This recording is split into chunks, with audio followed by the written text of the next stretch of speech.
Урматтуу калайык калк, мен силерге Садыр Нуркожоевичтин 2017 тергөө абагында жатып, август айында жалпы элге жиберген кайрылуусун жарыя кылам.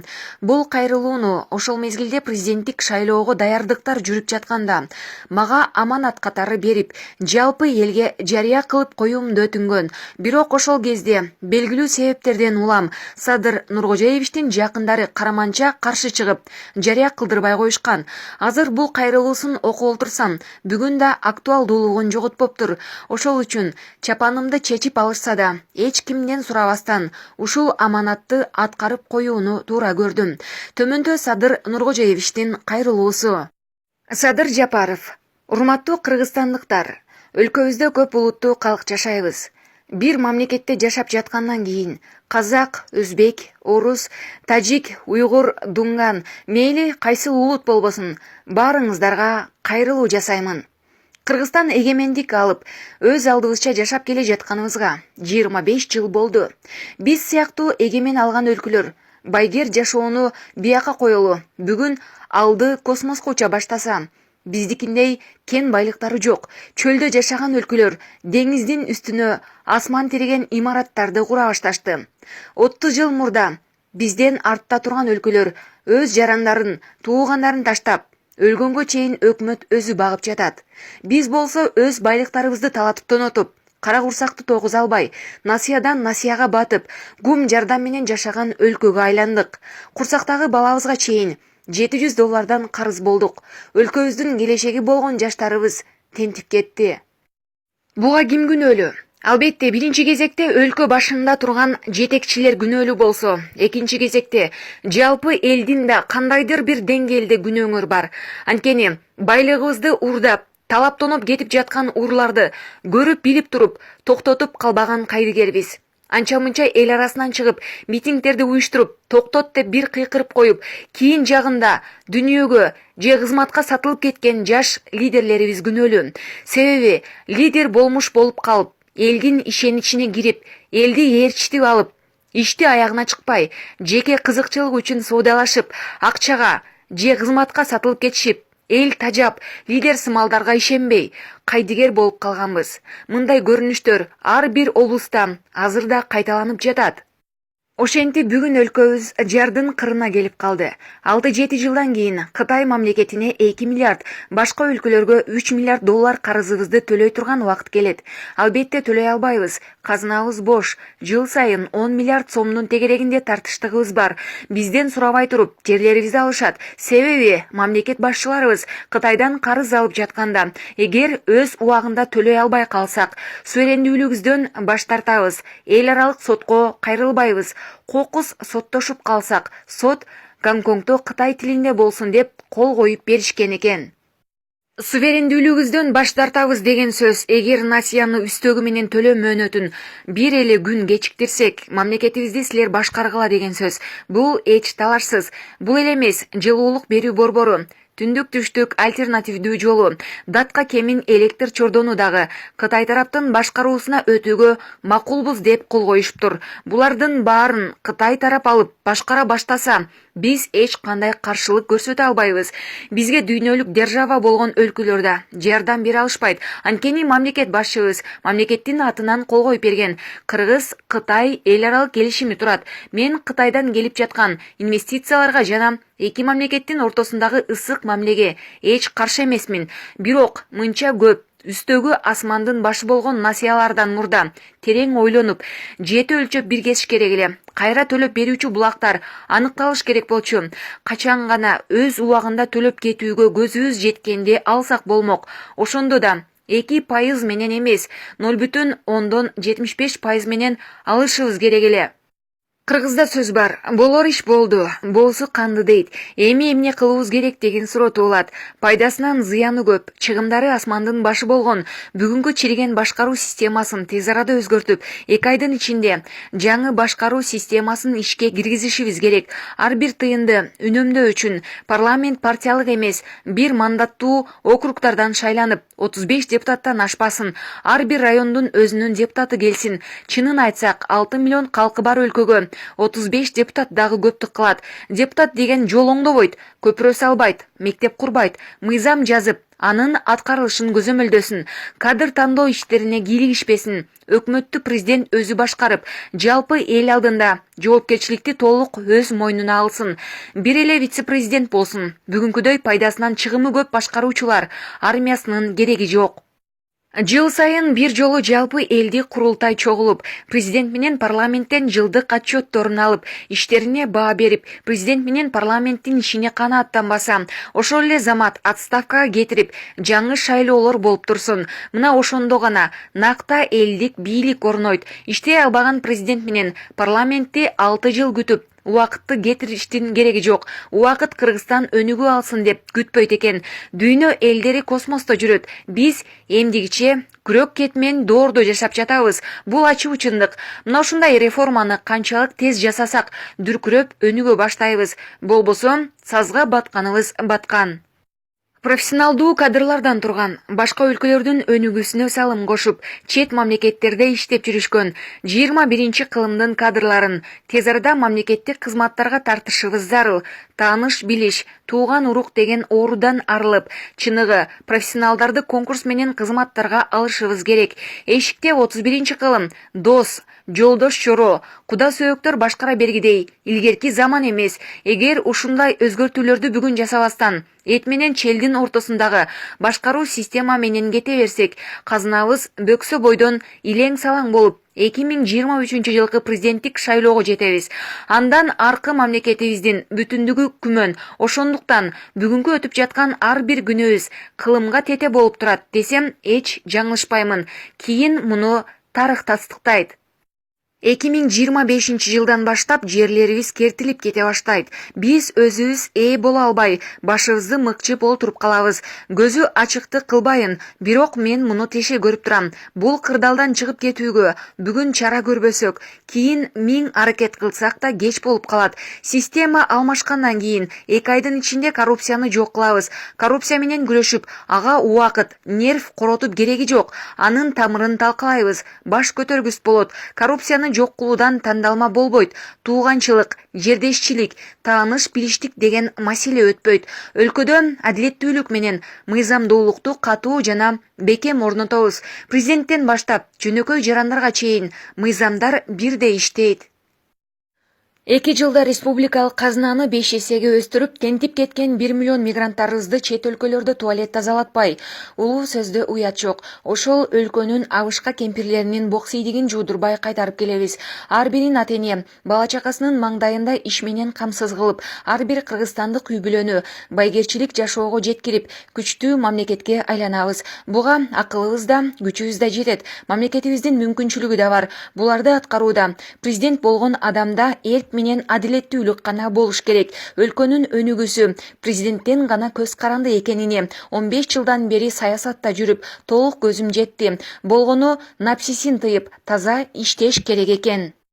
Казынаны 2 жылда кантип 5 эсеге көтөрөбүз. Анын жолдорун азырынча айтпай турайын. Себеби бүгүн душмандарым чачымдан көп болсо, эртең 2 эсеге көбөйөт. Анткени бардыгы ар кайсы киреше булактарды, кен байлыктарыбызды мите курттай соруп олтурушат. Баарын ээлеп алышкан. Чыныгы реформаларды жасасак, алар киреше булактарынан айрылышат. Жаратылышыбызды талкалабай эле 1-2 жылда экономикалык абалыбызды көтөрүп кетчү 3-4 кирешелүү долбоорлор бар. Эгер баарыңар колдоп турсаңар, ошол долбоорлорду токтоосуз эч кылчактабастан ишке ашырабыз.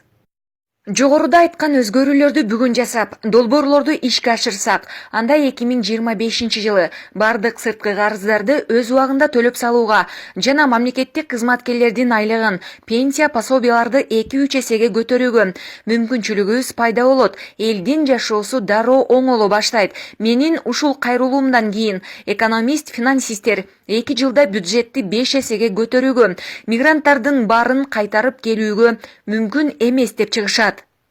Албетте мүмкүн. Эгер жалпы эл ички жана сырткы душмандардан коргоп турсаңар, мунун баарын ишке ашырып, экономикалык чудо жасасак болот. Дагы бир жолу кайталайм. Эгер жалпы эл кайдыгер болбой, ар бир жасап жаткан өзгөрүүлөрдү жана жаңы долбоорлорду ишке ашырууда моралдык жактан колдоп, коштоп турсаңар, 2 жылда өлкөбүз өнүгүү жолуна түшүп, 7-8 жылдан кийин насыя алган эмес, насыя берген мамлекетке айланабыз. Буга толук көзүм жетет. Көзүм жетпесе айтпайт элем. Кандай колдооңор керек болот? Мисалы, мамлекеттин пайдасына ар кандай долбоорлор менен иш баштасаң, ал иш мите курттардын кызыкчылыгына каршы келип калышы мүмкүн. Анда алар ар кандай каршылыктарды жаратып, элге арам акчаларын төлөп берип, көчөгө чыгарып, тоскоолдук жаратышат, кетсин деп кыйкыртышат. Мындай окуя 2011-жылы сот системасына реформа жасап баштаганымда башымдан өткөн. Ошол сыяктуу жана башка дагы толгон токой ар кандай каршылыктарды жасашат. Дагы бир мисал, ууру чиновниктерди камасаң, алардын тарапташтары биздин баланы бошот, кайра кызматка кой деп митингге чыгышат. Ууру чиновниктер ошол эле митингге чыккан элдин өзүнө тиешелүү миллиарддаган байлыгын уурдап, анын 10%-на той өткөрүп, айлыңарга майда чүйдө бир нерселерди жасап, жылкы союп, уча тартып койсо, этегине жүгүнүп жүрөсүңөр. Алар силердин ырыскыңарды уурдап келишкен. Мындан арыда уурдай беришет. Ушуну жакшылап түшүнүшүңөр керек. Кесепети мына мынтип, мамлекетибиз жок болуп кетүү коркунучуна кептелип турат. Ошол үчүн аларды жок кылбасак, мамлекетибиз өзү жок болот.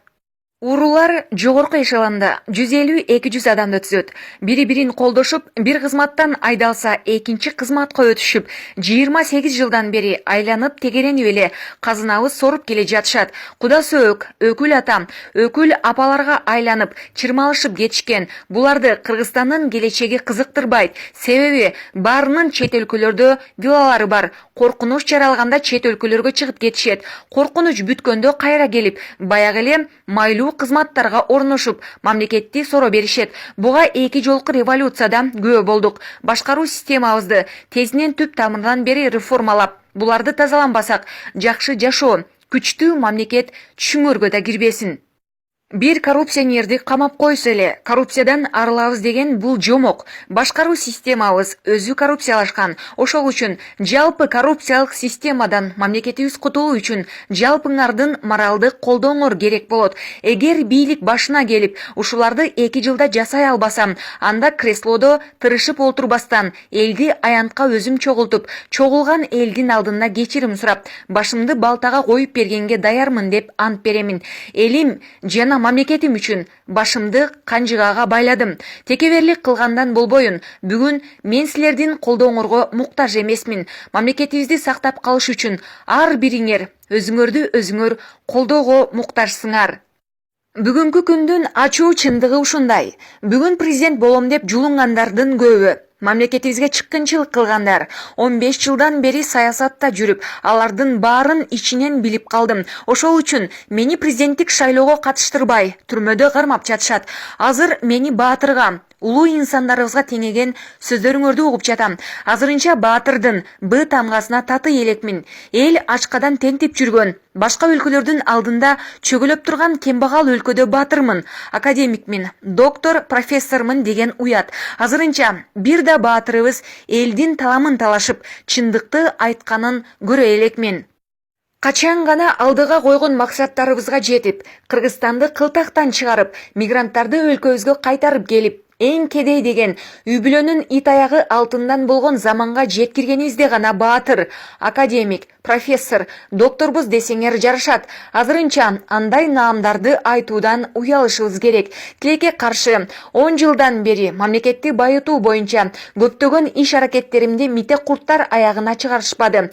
Жалгыз болуп калдым. Саясатчылар эле эмес, жалпы элди бүгүнкү күнгө чейин колдой албай турасыңар. Башка жакты айтпай эле коеюн. Бир эле кумтөрдөн 1000 тонна алтын чыгарып кетишти. 50 миллиард долларды түзөт. Бул сумма өзүбүздө калганда Кыргызстанды дүйнөдөгү эң алдыңкы мамлекеттердин катарына эбак эле кошуп коймокпуз.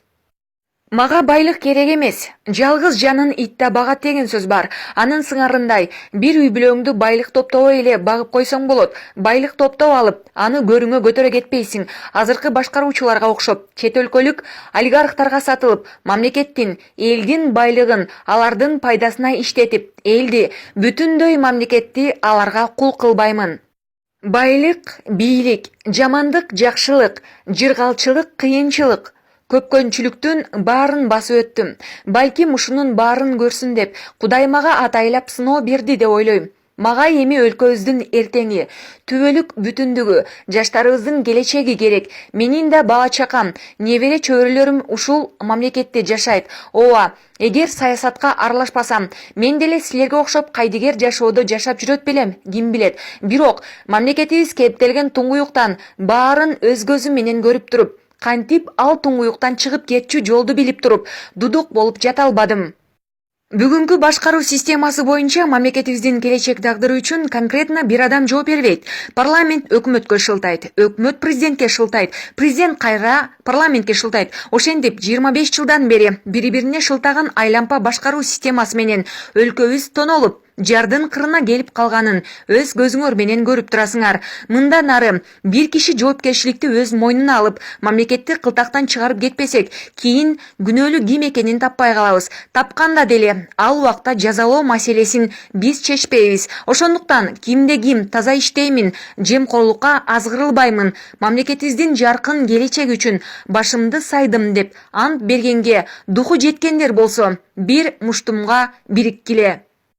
25 мартта дал ушундай программалар менен мамлекет үчүн башымды сайып, президенттик шайлоого катышыш үчүн келе жаткам. Тилекке каршы чек арадан өткөрбөй камап коюшту. Мени камагандын эки себеби бар эле. Биринчиси, президенттик шайлоого катыштырбаш керек болчу.